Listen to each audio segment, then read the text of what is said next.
देखिए, आज हम लोग क्लास 10th का एक नया चैप्टर बायोलॉजी से शुरू करने जा रहे हैं उत्सर्जन। हम लोग इसका एक ही चैप्टर का कई हिस्सा था। जैसे हम लोग पोषण पढ़ रहे थे, परिवहन पिछला चैप्टर में पढ़े थे, श्वसन पढ़े थे और एक छोटा सा चैप्टर है उत्सर्जन। लेकिन इस चैप्टर से एक लॉन्ग क्वेश्चन आता है एग्जाम में। लॉन्ग क्वेश्चन समझ रहे हो ना, दीर्घ क्वेश्चन जिसको कहते हैं। इंपॉर्टेंट चैप्टर है, छोटा चैप्टर है और एक दो लेक्चर में अर्थात एक दो दिन में ये क्लास खत्म हो जाएगा।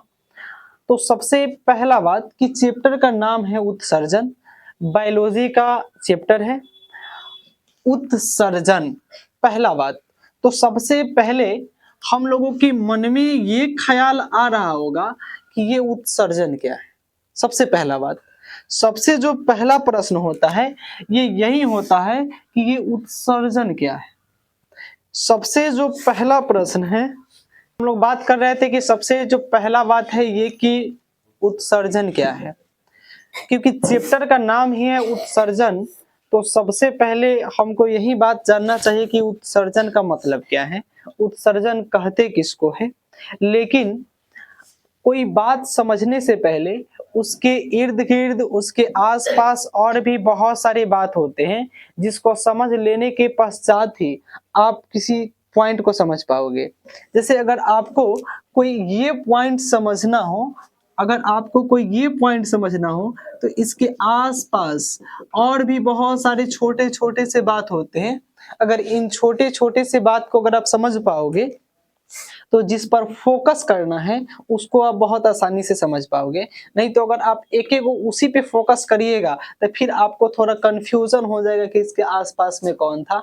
आस-पास को भी जानिएगा तो फोकस बहुत जल्दी आप कर पाइएगा। बात समझ में आ रहा है?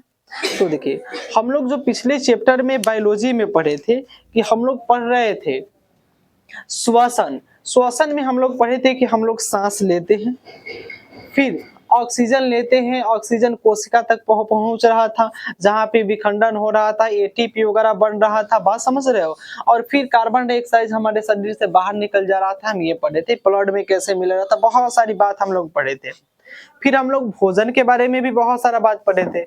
भोजन के बारे में हम लोग पढ़े थे कि हम लोग भोजन मुंह द्वारा ग्रहण करते हैं, छोटी आंत, बड़ी आंत, स्वांगीकरण होता है, फिर उससे जो बचता है, बात समझ रहे हो, फिर ब्लड में जाता है। लेकिन अंत में आंत में कुछ बच गया था जिसके बारे में हम लोग बोले थे कि वहां पे थोड़ा सा उत्सर्जन शब्द का जिक्र करके हम लोग आगे बढ़ गए थे। लेकिन अब आवश्यकता है कि उत्सर्जन एक विशेष टॉपिक नहीं, एक चैप्टर करके दिया है। अब हम लोग उत्सर्जन को ठीक से समझेंगे। अब उत्सर्जन है क्या? बहुत सिंपल, मतलब ये समझिए कि हम लोग जो श्वसन की क्रिया करते हैं या अगर आप ज्यादा मात्रा में प्रोटीन ले लेते हो, अगर आप ज्यादा मात्रा में प्रोटीन ले लेते हो तो ज्यादा मात्रा में अगर प्रोटीन लोगे तो ये एमिनो अम्ल में बदल जाएगा, एमिनो अम्ल में बदल जाएगा और उस एमिनो अम्ल को शरीर के द्वारा बाहर निकालने की क्रिया को भी, बात समझ रहे हो, बाहर निकालना आवश्यक हो जाता है। तो वो भी उत्सर्जन के कैटेगरी में आता है। बहुत दिन पहले शायद हम आपको समझा रहे थे कि मेरे पापा को ज्यादा प्रोटीन लेने की वजह से पैर में जलन, ऐंठन हो गया, एमिनो अम्ल एक जगह पे जाके जमा हो गया है। बात समझ रहे हो? तो वो भी हमारे लिए बड़ा हानिकारक हो जाता है और उस पे जो कंट्रोल करता है, जो हमारा यकृत होता है, एमिनो अम्ल के प्रभाव को कुछ कम कर देता है।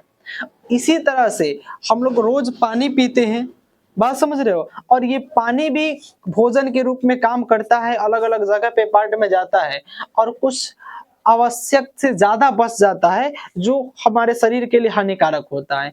इन्हीं सब हानिकारक चीजों को शरीर से बाहर निकालने की क्रिया को हम लोग उत्सर्जन कहते हैं। जैसे हम लोग खाना खाए, पच उच के बाद जो कुछ बच जाता है उसको अपशिष्ट पदार्थ कहते हैं, जिसकी आवश्यकता हमारे शरीर को नहीं होती है, उसी को हम लोग कहते हैं उत्सर्जन। जैसे आप देखते हो हमारे शरीर से अलग अलग माध्यम से उत्सर्जन होता है। जैसे देखिएगा, हमारे शरीर से पसीना निकलता है, तो पसीना हमारे शरीर में जो बेवजह पानी है ना, जो अनावश्यक पानी है, यूरिया वगैरह मिला रहता है, वो हमारे शरीर से बाहर निकलता है।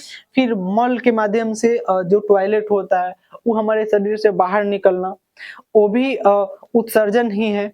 उसके अलावा बोले कि इम्यूनो अम्ल बढ़ जाता है, वो भी उत्सर्जन ही है। हमारे शरीर में जो हवा आवश्यक से ज्यादा हो जाता है, जो कार्बन डाइऑक्साइड होता है श्वसन की क्रिया के फलस्वरूप, उसको भी हमारे शरीर से बाहर निकालने की क्रिया को हम लोग उत्सर्जन ही कहते हैं। बात समझ रहे हो? तो हमारे शरीर में, तो अब इसका डिफिनेशन कैसे बोलेंगे? तो हम लोग ऐसे बोलेंगे कि किसी भी जीवधारी के शरीर में अनावश्यक पदार्थों का, किसी भी जीवधारी के शरीर में अनावश्यक पदार्थों का शरीर से बाहर निकालने की क्रिया को उत्सर्जन कहते हैं।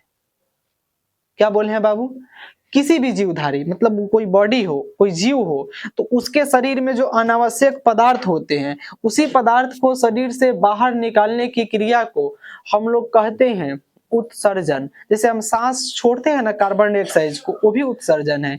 हमारे शरीर से पसीना निकल रहा है, वो भी उत्सर्जन है। अच्छा, ये जो टोटी वगैरह निकलता है जिसका पोटा कहते हैं गाँव में, ये सब भी उत्सर्जन की कैटेगरी में आता है। आंख में देखिए कभी कभी यहाँ पे सुबह सुबह उठ के सबको होता है, तो बड़ा नॉर्मल बात है। पढ़ाने में भी इन सब बातों को छुपाएंगे तो बड़ा दिक्कत का बात हो जाएगा। बात समझ रहे हो? कीचिर कहते हैं शायद इसको। तो आंखों में आ जाना वो भी अनावश्यक चीज है, जो धूलकण वगैरह दिन में पड़ा होता है वो निकलता है, तो ये भी क्या है? उत्सर्जन है। बात समझ रहे हो? इसके अलावा हमारे शरीर में जो पसीना निकलता है, ये भी उत्सर्जन है। और क्या आप एक बात जानते हैं कि हमारा जो शरीर से पसीना निकलता है, उसका कभी स्वाद टेस्ट करके देखिएगा, थोड़ा नमकीन नमकीन लगता है। थोड़ा क्या लगता है? नमकीन नमकीन। बात समझ रहे हो? क्यों? क्योंकि उसमें यूरिया पाया जाता है, यूरिया पाया जाता है। और आपको जान के आश्चर्य नहीं होना चाहिए कि पेशाब और पसीना में 1% का भी डिफरेंट नहीं होता है, दोनों सेम ही है। बात समझ रहे हो? और अगर आप किसी की बॉडी को अपनी जिह्वा से अर्थात जीभ से टच करके ऐसे उसका टेस्ट देखिएगा ना, बात समझ रहे हो, तो थोड़ा नमकीन होगा। कोई देखा है? अपने आप को देखे हो? नहीं, इनअदर पार्ट, इनअदर बॉडी को अगर आप अपने जीभ से उसके स्वाद जैसे पीठ पे ऐसे करके देखिएगा किसी का, अरे यार सुनो तो उसका स्वाद कैसा होगा? नमकीन, वही यूरिया की वजह से। बात समझ पा रहे हो आप लोग? अब देखो, उत्सर्जन कहते किसको है? क्या ये बात आपको समझ में आ गया कि किसी भी जीवधारी के शरीर से अनावश्यक पदार्थ का बाहर निकालने की क्रिया को क्या कहते हैं? उत्सर्जन। तो आप अपना अपना कॉपी निकालिए और उत्सर्जन क्या है पहले लिख लीजिए, फिर हम लोग आगे पढ़ाएंगे।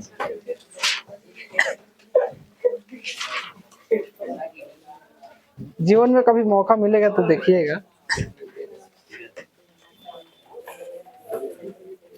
लिखिए, उत्सर्जन लिख करके डैश दीजिए।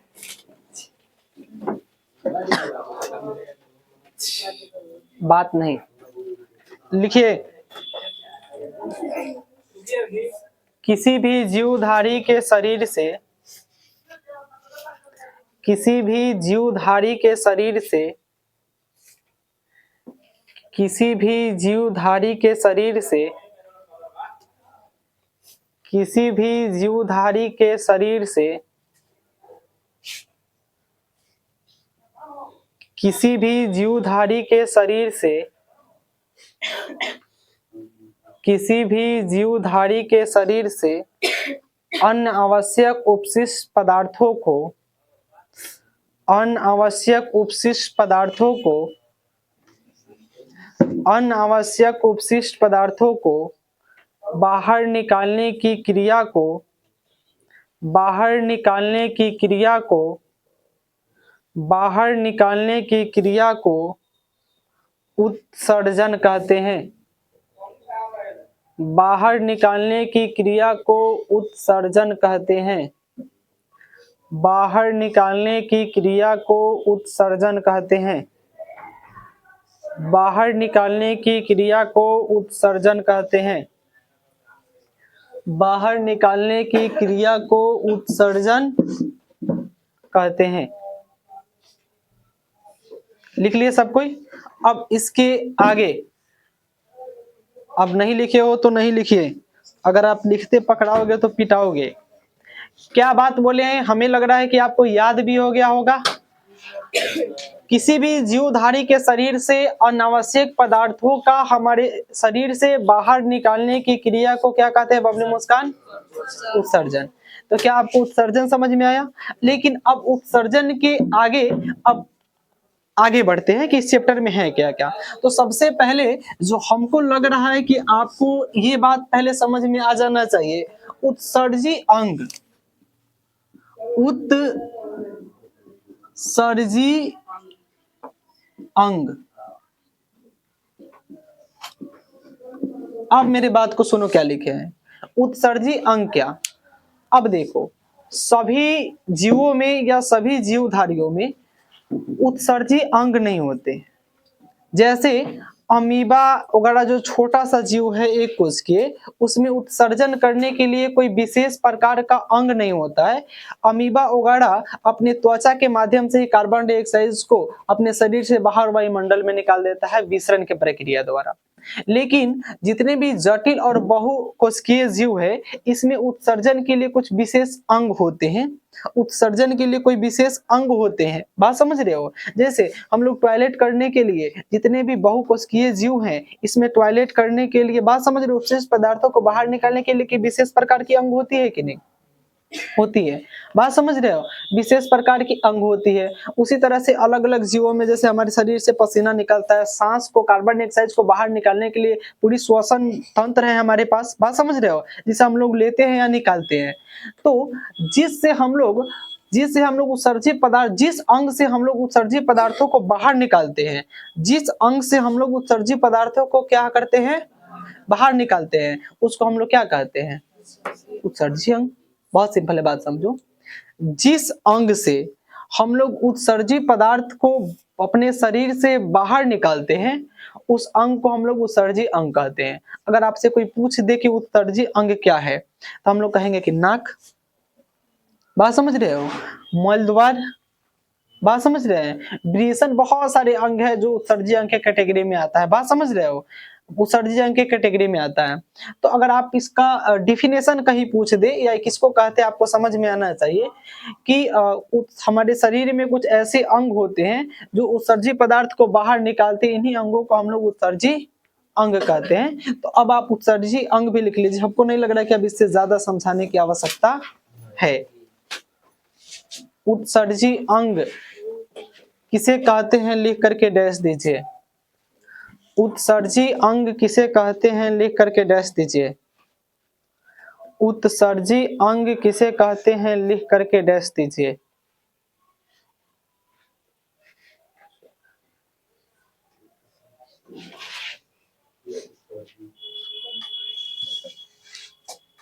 लिखिए, उत्सर्जन की क्रिया के फलस्वरूप, उत्सर्जन की क्रिया के फलस्वरूप, उत्सर्जन की क्रिया के फलस्वरूप, उत्सर्जन की क्रिया के फलस्वरूप उत्सर्जी पदार्थ को, उत्सर्जी पदार्थ को,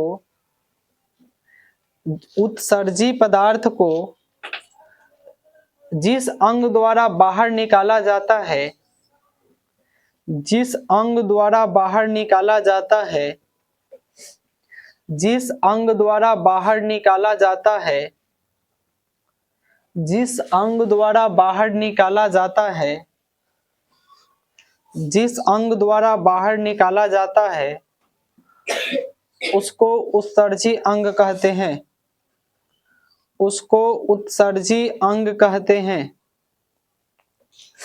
उसे उत्सर्जी अंग कहते हैं, उसे उत्सर्जी अंग कहते हैं, उसे उत्सर्जी अंग कहते हैं, उसे उत्सर्जी अंग कहते हैं, उसे उत्सर्जी अंग कहते हैं। आगे देखिए, अभी तक हम लोगों ने जाना कि उत्सर्जन किसको कहते हैं। हमारे शरीर से अनावश्यक उपशिष्ट पदार्थों को बाहर निकालने की क्रिया को उत्सर्जन कहते हैं, और जिस अंग से उत्सर्जन की क्रिया किया जाता है उसको हम लोग उत्सर्जी अंग कहते हैं। लेकिन इसके बाद एक और छोटा सा टॉपिक है जो आपको समझना पड़ेगा, और ये जो टॉपिक है, ये टॉपिक है ये जो टॉपिक है, ये है उत्सर्जी पदार्थ का बबनी उत्सर्जी पदार्थ क्या है बबनी? उत्सर्जी पदार्थ। अब थोड़ा ध्यान से सुनिए, हम लोग क्या बोलेंगे, उत्सर्जी पदार्थ क्या है, आप लोग भी इसको बोल पाओगे। देखिए उत्सर्जन, ध्यान से सुनिए, जैसे हम लोग उत्सर्जन के माध्यम से बोल रहे थे कि हमारे शरीर से पसीना निकलता है, मल निकलता है टॉयलेट के माध्यम से, बात समझ रहे हो? जो क्या कर रहे थे, इसको नोटा जो पोटा जो कह रहे थे वो निकलता है, जो हमारे आंख से किसी निकलता है, एमिनो अम्ल जो निकलता है, बात समझ रहे हो, यूरिया निकलता है, यही सब क्या है, उत्सर्जी पदार्थ है। अगर आपसे कोई कहे कि उत्सर्जी पदार्थ से तुम क्या समझते हो, हम लोग क्या कहेंगे, उत्सर्जन के बाद जो पदार्थ हमारे अनावश्यक पदार्थ हमारे शरीर से बाहर निकल जाते हैं उसी को हम लोग क्या कहते हैं, उत्सर्जी पदार्थ। अगर आपसे एग्जाम में कभी कभी पूछ देता है, बात समझ रहे हो, कि यूरिया कैसा पदार्थ है, तो आप क्या कहोगे, उत्सर्जी पदार्थ। क्या कहोगे, उत्सर्जी पदार्थ। अगर आपसे पूछेगा कि उत्सर्जी पदार्थ किसको कहते हैं, उत्सर्जी पदार्थ किसको कहते हैं, हम कहेंगे उत्सर्जन के दौरान कुछ अनावश्यक अपशिष्ट पदार्थ हमारे शरीर से बाहर निकल जाते हैं, उन्हीं पदार्थों को हम लोग उत्सर्जी पदार्थ कहते हैं। उन्हीं पदार्थों को हम लोग क्या कहते हैं, पसीना क्या है, उत्सर्जी पदार्थ, मल क्या है, टॉयलेट वगैरह क्या है, पेशाब क्या है, उत्सर्जी पदार्थ। चलिए तो अब उत्सर्जी पदार्थ किसे कहते हैं, लिखिए,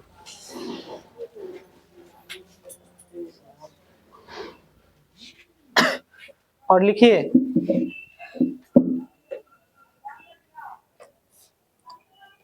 लिखिए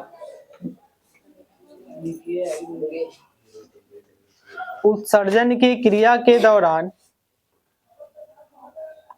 उत्सर्जन की क्रिया के दौरान, उत्सर्जन की क्रिया के दौरान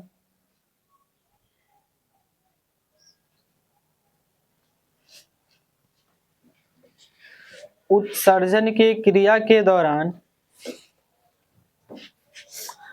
कुछ अनावश्यक अपशिष्ट पदार्थ, कुछ अनावश्यक अपशिष्ट पदार्थ,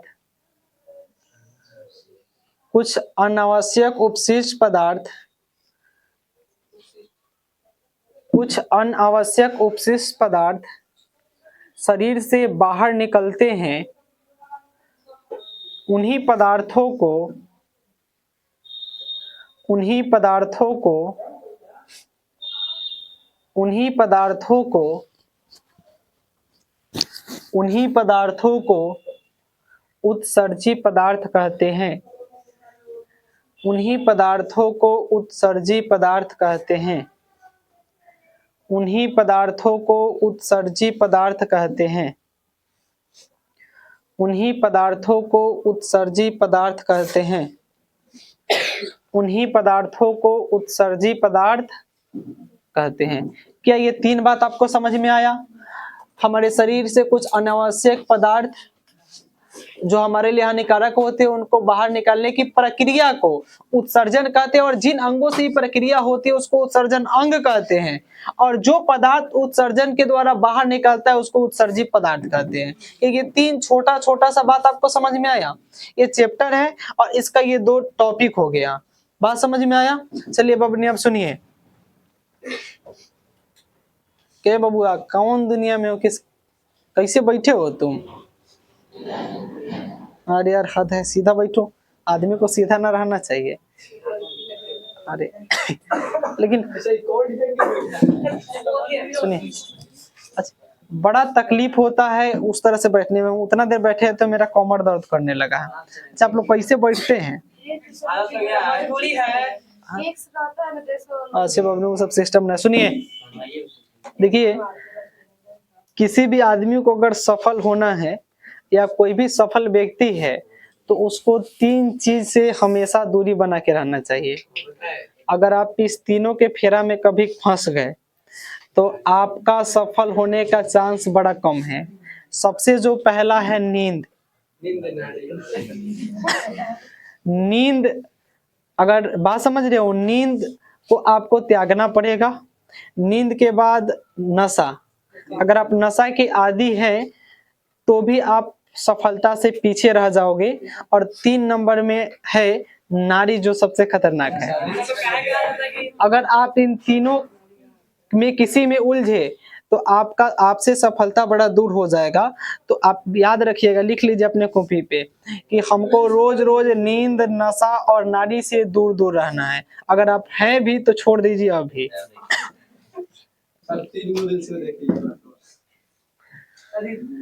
और अब इसके आगे पढ़ाए। ना ना ना ना सोच रहे हैं कि लड़की को क्या क्या छोड़ देना चाहिए, लड़की नहीं भी छोड़ेगी तो ये सफल हो जाएगी, बता रहे। बात समझ रहे हो? हाँ, इसका बड़ा सिंपल फंडा है, आप समझिए। लड़का सबके पास दिमाग की कमी होती है। आपको एक चीज एक दिन बता रहे थे, पता ना आप गौर किए थे कि नहीं। आपको बता रहे थे कि पुरुषों की तुलना में महिलाओं में भूख 2 गुना, बुद्धि 4 गुना, साहस 6 गुना और काम वासना 8 गुना होती है। इसका मतलब ये है कि लड़कों की तुलना में लड़कियों में बुद्धि अधिक होती है। तब देखिए बड़ा सिंपल है, आज हम थोड़ा आपको एकदम खोल के बता रहे हैं। अगर कोई लड़की यहाँ बैठी है और पढ़ रही है तो अपना एकदम पढ़ने के फेरा में रहती है। हाँ, जो लड़का ये सब फेरा में रहता है ना, वो सोचता है कि इसको देख रहा है, वो हमें देख रही है कि नहीं, उसी फेरा में रहता है। ये बकलोल बबनी अपना पढ़ रही होती है, नोट्स बना रही है, लेकिन उसका ध्यान नहीं है। तो ये सब करके भी पढ़ सकती है, इसलिए लड़का को ज्यादा बच के रहना है। लड़की का कोई दिक्कत नहीं है, बाबूजी बाद में 20 लाख रुपया दे करके शादी कर देंगे, लेकिन लड़की को भी ऐसा नहीं करना चाहिए। ऐसा नहीं है कि हम बढ़ावा दे रहे हैं। चलिए सुनिए, लड़की का दिक्कत नहीं है, सुनिए। अब हम लोगों को इसमें छोटा सा चैप्टर था। ये जो उत्सर्जन का चैप्टर है ये बहुत छोटा सा चैप्टर है, और हम लोगों को बस अब इसको हम लोग डिवाइड कर रहे हैं 2 पार्ट में। देखिए, इसमें हमको 2 गो बात पढ़ना है। एक पादप में उत्सर्जन कैसे होता है, और एक एक पादप में उत्सर्जन कैसे होता है, और एक जंतु में उत्सर्जन कैसे होता है। 2 ही कैटेगरी है। देखिए, हम लोगों को जो आगे पढ़ना है, पादप तथा जंतु में उत्सर्जन। पादप कहने का मतलब पेड़ पौधा, और जंतु समझ ही रहे हो आप। पादप कहने का मतलब पेड़ पौधा और जंतु समझ ही रहे हो। एक हम लोगों को पेड़ पौधे भी तो उत्सर्जन करते होंगे, और जंतु कहने का मतलब इसमें हम लोग आते हैं, कुत्ता बिल्ली सब इसी में आता है, और ये सब भी तो उत्सर्जन करते हैं। तो हम लोग को ये 2 अलग अलग टॉपिक पढ़ेंगे तो ये खत्म हो जाएगा, यही चैप्टर है पूरा। अब हम पादप अर्थात पेड़ पौधे में कैसे उत्सर्जन होगा और जंतु में उत्सर्जन कैसे होगा, ये 2 छोटे छोटे बात को पढ़ेंगे और ये चैप्टर हो जाएगा खत्म। और पिछले कई चैप्टर में हम लोगों का नियम थोड़ा उल्टा है। किताब में पहले जंतु में उत्सर्जन दिया है, लेकिन हम पहले पादप में लिखे हैं। याद करिए, इसके पिछले वाले चैप्टर में भी जब हम लोग परिवहन पढ़ रहे थे तो पहले जंतु में परिवहन दिया था और हम लोग पादप में पढ़े थे। और ये हमारा अपना अलग एक स्टाइल है पढ़ाने का, बात समझ रहे हो। तो इस हिसाब से इस चैप्टर में ही भी हम लोग पहले पादप में उत्सर्जन देख लेते हैं, छोटा सा बात है पादप में, फिर जंतु में थोड़ा सा बड़ा है तो उसको बाद में देखेंगे। बात समझ में आया? तो अब हम लोग किसमें उत्सर्जन पढ़ेंगे? पादप में उत्सर्जन। किसमें उत्सर्जन बबनी? पादप में उत्सर्जन। देखिए, पादप में उत्सर्जन कैसे होता है। अब देखो, पादप जैसे बोले तो आपके और हमारे हम सबके मन में ख्याल आना चाहिए पेड़ पौधा का। तो पेड़ पौधा भी उत्सर्जन करते हैं? हाँ जी, करते हैं। देखिए कैसे करते हैं। आप पेड़ पौधे में कभी उसको काटे हो तो उससे कुछ निकलते हुए देखे हो? उसके पत्तों से कभी कुछ निकलते हुए देखे हो? बात समझ रहे हो? कभी कभी पेड़ पौधे के देखिएगा, उसका जो छाल होगा ना, छाल धीरे धीरे धीरे नकटी की तरह, नकटी समझते हो? नकटी वर्ड समझ रहे हो तुम लोग? गांव में सब समझ रहे हैं। सुनिए, नकटी जैसे देखिएगा, कोई पौधा होगा, उसका थोड़ा पुराना हो जाएगा तो उससे ना छाल उधरता है और धीरे धीरे धीरे धीरे अलग हो जाता है, वो भी उसका उत्सर्जन ही है। बात समझ रहे हैं? अब देखो, पेड़ पौधे में पानी होते हैं कि नहीं? प्रकाश संश्लेषण में जड़ों के द्वारा वो पानी खींचे थे, तो पानी भी उसके शरीर में है। और पिछले चैप्टर में ही हम लोग पढ़ रहे थे कि जो पेड़ पौधा में ज्यादा पानी हो जाता है, जो क्योंकि रोज लेता है प्रकाश संश्लेषण के लिए, और प्रकाश संश्लेषण करने के बाद उसमें जो अनावश्यक पानी बच जाता है, जैसे ये कोई पेड़ पौधा है, हम लोग पेड़ पौधा ऐसा कोई पेड़ है, तो ये प्रकाश संश्लेषण करने के लिए जड़ के माध्यम से पानी लेगा। अभी रोज प्रकाश, रोज ना खाना बनाता है, रोज खाना बनाता है, रोज प्रकाश संश्लेषण करता है, तो इसमें पानी ज्यादा भर जाएगा कि नहीं? आवश्यकता से ज्यादा भर जाएगा तो ये सड़ जाएगा, गल जाएगा, खराब हो जाएगा। क्या आप जानते हैं कि अगर आपका बाथरूम रुक गया, टॉयलेट रुक गया, लेटरिन रुक गया, पेशाब रुक गया, तो आप मरोगे। आप क्या करोगे? मरोगे। इलाज उसके इमीडिएटली करवाया जाता है। अगर आप नहीं करवाए तो आपका मरना निश्चित है। कई मर्तबा ऐसे पेशेंट हैं जो ऐसे कंडीशन में मरे हैं। तो उत्सर्जन न होगा तो आप मर जाओगे। उत्सर्जन भी हमारे लिए बड़ा आवश्यक है। तो पेड़ पौधे में हम लोग पढ़ रहे हैं, उसमें पढ़ेंगे तो हम लोग खूब पढ़ेंगे। इसी चैप्टर में हम लोग एक बहुत झकास बात पढ़ने वाले हैं कि जहर खाने से आदमी मर क्यों जाता है। सुनिए, और जहर खा लेता है तो उसका इलाज कैसे कर दिया जाता है। अब थोड़ा ध्यान से सुनिए। तो ये जो पौधे हैं, जड़ के माध्यम से रोज प्रकाश संश्लेषण के लिए जल लेते हैं, कार्बन डाइऑक्साइड लेते हैं, सूर्य प्रकाश लेते हैं, प्रकाश संश्लेषण करते हैं, क्लोरोफिल इसके अंदर है। तो इसमें जलों की मात्रा रोज बढ़ेगी, लेकिन आवश्यकता से ज्यादा हो जाना इसके लिए घातक है। तो इसको बाहर निकालेगा ना, और अपने शरीर से बाहर किसी भी चीज को, अनावश्यक चीज को निकालने की क्रिया को उत्सर्जन कहते हैं। आप पढ़े थे कि इसमें एक क्रिया होती है वाष्पोत्सर्जन, लिखवाए थे। वाष्पोत्सर्जन, इसमें जो अनावश्यक जल है इसको सूर्य की उपस्थिति के कारण ये क्या कर देता है, वायुमंडल में क्या कर देता है, त्याग देता है। अतिरिक्त जो पानी है उसको क्या कर देता है, त्याग देता है। इसके अलावा इससे कई माध्यम से पेड़ पौधे में उत्सर्जन की क्रिया होती रहती है। जैसे आप देखिएगा, हम कुछ कुछ बात लिख रहे हैं जिससे हम आपको ये बात समझा सके, और एग्जाम में यही बात पूछता है। इससे ऑब्जेक्टिव क्वेश्चन ही पूछेगा, इससे ऑब्जेक्टिव क्वेश्चन ही पूछेगा। देखिएगा क्या पूछेगा, हम लिख के आपको थोड़ा समझा रहे हैं। देखिए, यहाँ पर हम लोग लिखे हैं पादप, पादप, और यहाँ पर लिखे हैं उत्सर्जी पदार्थ, उत्सर्जी पदार्थ। क्या लिखे हैं? उत्सर्जी पदार्थ। अच्छा, आप देखे होंगे, आप कभी पीपल का पेड़ देखे? और पीपल के पेड़ को काटेंगे ना तो उसमें से उजला उजला दूध दूध की तरह निकलता है। हाँ, सब पौधा में निकलता है। वो सब जो निकल रहा है उसी को हम लोग क्या कहते हैं। जैसे आप एक पेड़ देखें, एक नंबर से शुरू करते हैं। सबसे पहले आप देखे होंगे बबूल का पेड़। हाँ हाँ, नाम सुने हैं बबूल का पेड़? ध्यान से सुनिए, नहीं सुने तो सुनिए। बबूल का पेड़, ध्यान से सुनिए। बबूल के पेड़ से आप जो यूज करते हैं गंध, किसी चीज को साटने के लिए, गोंद, बात समझ रहे हो, गोंद। और हाँ, नहीं फेविक्विक नहीं, गोंद, गोंद अलग होता है। ये जो गोंद होता है ये कहाँ से प्राप्त होता है? बबूल के पेड़ से। तो कई बार एग्जाम में पूछ देता है कि ये जो गोंद है किसका उत्सर्जित, कौन से ये पौधा का उत्सर्जित पदार्थ है, तो क्या कहोगे? बबूल। तो बबूल से कौन सा उत्सर्जित पदार्थ बाहर निकलते हैं? गोंद। कौन सा पदार्थ निकलते हैं? गोंद। और ये उत्सर्जन ना हो रहा है, गोंद निकलता है, उसमें जैसे काट के छोड़ देने पे क्या निकल रहा है? गोंद। इसके अलावा एक पौधा होता है जिसको हम लोग कहते हैं 2 नंबर में चीर, नाम सुने होंगे, चीर। और चीर, ध्यान से सुनिए, चीर के पौधा नाम सुने हो कि नहीं? सुना होगा, सागवान, चीर। जब पढ़ रहे थे 7वां 6वां क्लास में तो एक चैप्टर आया होगा, हाँ हाँ, सागवान। और वहीं पे आप सुने होंगे क्या? चीर। और चीर से एक विशेष प्रकार की गंध निकलती है, और उस गंध को शायद हम लोग कहते हैं रेजिन। क्या कहते हैं? रेजिन। रेजिन। चीर के पौधा से कौन सा उत्सर्जी पदार्थ बाहर निकलते हैं? रेजिन। कौन से उत्सर्जी पदार्थ बाहर निकलते हैं? रेजिन। एक और बात, जो ये 2 नंबर है, 3 नंबर में आप लोग को याद रखना है, आप एक चाय की पौधा होती है, अंग्रेज सब आया था तो इसी का खेती करवा रहा था। बात समझ रहे हो, इसी की खेती करवा रहा था। और इससे जो बाहर निकलता है ये है टेनिन।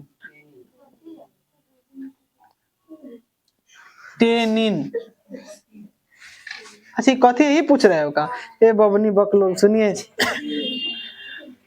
जैसे बबुल जो होता है ना, बबुल का पौधा, उसके किसी टहनी को वगैरह को काटिएगा ना तो उससे कलेक्ट किया जाता है गंध, फिर उसको प्यूरिफाई करके गोंद बनाया जाता है, गोंद जिसको कहते हैं, जिससे आप लोग कागज वगैरह साटने उठने का प्रयोग करते हैं, मार्केट दुकान उकान में मिलता है, उसमें सारा केमिकल वगैरह भी मिला दिया रहता है।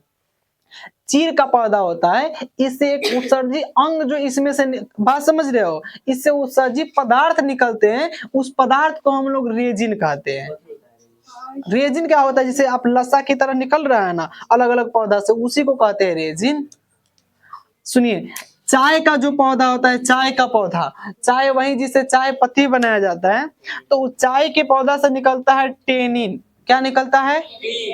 टेनिन। क्या निकलता है? टेनिन। उसी तरह से एक पौधा होता है पीपल का, पीपल का या बरगद का, ये दोनों का, बात समझ रहे हो, ये दोनों का पौधा से, बात समझ रहे हो, जो निकलता है उसको हम लोग कहते हैं लेटेक्स। क्या कहते हैं? लेटेक्स। याद रखिएगा एग्जाम में ये कई बार इससे एक क्वेश्चन आएगा आपका। और देखिए थोड़ा ध्यान से सुनिए, ये जो दोनों है इसके बारे में भी आपको एक बात याद रखना है कि बबुल और चीर, बबुल से गोंद निकलेगा और चीर से रेजिन निकलेगा। चीर से क्या निकलेगा? रेजिन। और ये जो दोनों निकलते हैं, ये निकलते हैं जाइलम से, वो भी पुराने जाइलम से, पुराने ओल्ड जाइलम। जाइलम पढ़े थे ना कि दो ऊतक होते हैं, एक जाइलम और एक फ्लोएम। तो ये जो गोंद और रेजिन होता है, ये जो जाइलम होता है उसी में कलेक्ट रहता है, जो पुराना है, बात समझ रहे हो, पुराना है, और उसी के माध्यम से धीरे धीरे रिस रिस करके निकलता रहता है, जिसको हम लोग पुराने जाइलम में रहता है। कभी कभी ऑब्जेक्टिव में पूछ देगा तो याद रखिएगा कि बबुल से गोंद निकलता है और चीर से रेजिन निकलता है, ये कहाँ पे कलेक्ट रहता है? पुराने जाइलम में। पुराने, इसके पहले वाले चैप्टर में जाइलम फ्लोएम खूब पढ़ाए थे, तो ये जाइलम में रहता है, धीरे धीरे निकलता है। चाय में निकलता है टेनिन, चाय में टेनिन, चाय में टेनिन। अगला बात, पीपल और बरगद में दूध की तरह निकलता है। देखिएगा हमारे गांव में ना पहले चिड़िया पकड़ने वाला आता था, तो पीपल में पहले काट के वहां पे उसमें से देखते थे जमा करता था, दूध की तरह निकलता था, बाद में लासा की तरह हो जाता था। हमको तो बचपन में याद है कि गाँव में कुछ महिलाएं हम लोगों को कहती थी कि पहले गाँव में आम होता है तो जाओ आम का ना लासा कुछ पत्ता वत्ता पे रख के लाना, बिंदी उंदी साटने के लिए, क्योंकि उसमें लाशा कम हो जाता था ना, पहले थोड़ी गरीबी रहती थी, तो उसी में लगा के, तो वो सभी उत्सर्जी पदार्थ ही है। आप कभी कभी देखिए किसी का ना बहुत लूज निकलता है, हाँ लूज, जैसे आप देखिए सहजन वगैरह में देखिएगा कभी निकलता हुआ, आमड़ा का पेड़ जो गांव में होता है कभी कभी देखिएगा, उससे भी निकलता है, बड़ा लूज निकलता है। बात समझ रहे हो, बात समझ रहे हो, उसका हम कभी टेस्ट करके देखते थे। और ये जहरीला नहीं होता है, कई तरह के औषधि भी इस रेजिन वगैरह से बनाया जाता है, कई तरह के औषधि भी बनाया जाता है, और कई तरह के उस उत्सर्जी पदार्थों को खाया भी जाता है। बात समझ रहे हो, तो इससे पीपल और बरगद से निकलता है टेलेक्स। क्या निकलता है? टेलेक्स। चाय से क्या निकलता है? टेनिन। चीर से क्या निकलता है? रेजिन। बबुल से क्या निकलता है? गोंद। क्या ये बात आपको याद हो गया? नहीं याद हुआ तो घर पे जाके एक बार पढ़िएगा तो याद हो जाएगा। अब देखो आपसे एक बहुत प्यारा सा बात जो पूछेगा नहीं लेकिन पूछ देगा तो आप कैसे लिखिएगा। पूछेगा कि पादप में उत्सर्जन से तुम क्या समझते हो, तो हम कहेंगे कि पादप में कुछ अनावश्यक जल रहते हैं, अनावश्यक जल को वाष्पोत्सर्जन की क्रिया के द्वारा बाहर निकाला जाता है, तथा इससे कुछ उत्सर्जी पदार्थ जैसे गोंद, रेजिन, टेनिन इत्यादि, बात समझ रहे हो, उत्सर्जी पदार्थ के रूप में बाहर निकलते हैं। इसी पूरी प्रक्रिया को हम लोग पादप में क्या कहते हैं? उत्सर्जन। ऐसा क्वेश्चन पूछेगा नहीं, पूछेगा तो ऑब्जेक्टिव टाइप का ही पूछेगा, अगर पूछ देगा तो क्या आप लिख पाइएगा। तो अब क्या करें, बात समझ रहे हो, आप इसको थोड़ा अब नोट कर लीजिए।